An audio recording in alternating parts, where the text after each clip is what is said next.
Yo! Kaya lang, share ko lang. Sa may mga PS5 portal. So, sa mga nagtatanong kung, ano ba? Kung kayang i-connect yung PS, or kung kayang magamit yung PS portal na hindi malapit doon sa PS5. So, ang sagot is yes. So, nandito kami ngayon sa Hilton's Hotel. So, basta naka rest mode yung PS5. Tapos may internet access yung lugar. Basta i-connect nyo lang yung PS5, tapos okay na. Goods. Teka, sample lang. Ilang kilometers away pa? More than 50 no? More than 50 kilometers to eh. So, ito. Pakita ko lang ito.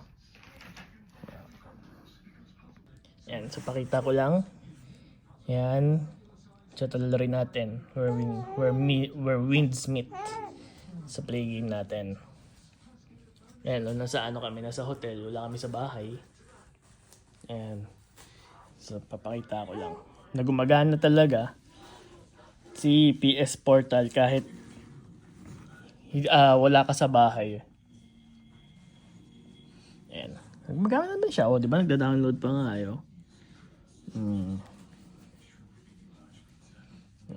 So, sa mga PS5 dyan, na kapag wala kayo sa bahay at gusto nyo pa rin maglaro, panlibang, bili kayo ng PS Portal.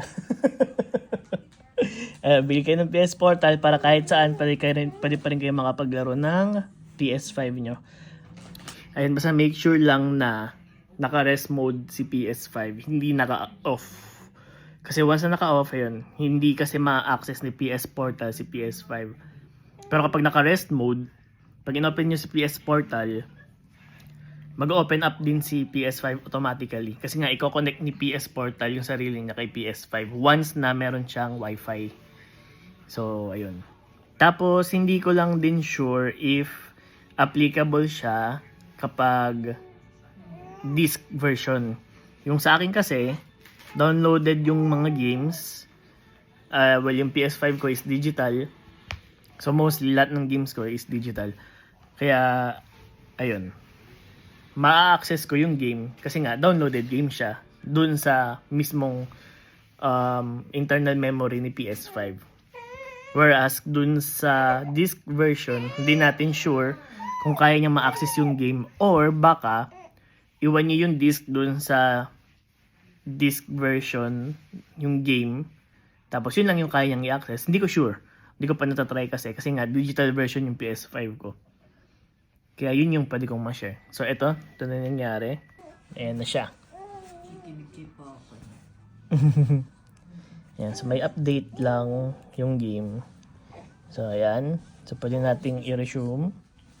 Pakita ko lang talaga na gumagana si PS Portal. Kahit hindi malapit si PS5 or kahit wala ka doon sa same network connection ni PS5. So, ayan. Di ba? Sorry. Kaka-start ko lang din eh. Kaya, ayan. So, ayan. No, di ba? Basta may wifi yung yung establishment or kahit nasa public kayo, basta may wifi connection, goods na goods siya. So, ayan. Okay? Ayan. Isa pa. Confirm ko lang. Kasi nga, kakasimula ko pa lang. Ito rin yung isa sa magandang game na free ngayon. So, habang free pa siya, i-grab nyo na. Pati si baby, nag-agree. Daw. Yan, i-download nyo na. Kasi nga, libre pa siya sa store, PS5 store.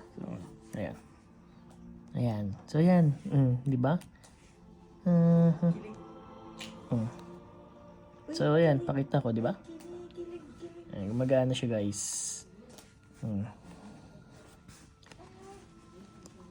Di ba? Tsaka wala rin siyang lag. Ayan. Hindi rin nagda-drop yung FPS. Basta okay nga yung connection nyo. So, yun. Okay? Kaya, pinakita ko lang. Sa mga nagbabalak bumili ng PS Portal, kaso, yun nga, nag-aalangan kung gagana ba siya kapag wala ka sa bahay. Tapos nadalhin mo siya sa ibang lugar. So, the answer is yes. gagana pa rin si PS5. Gagana si PS Portal. Basta yun nga, rest mode si PS5, hindi naka-off. Tapos bili rin kayo ng ganito. Sobrang handy. Yun lang.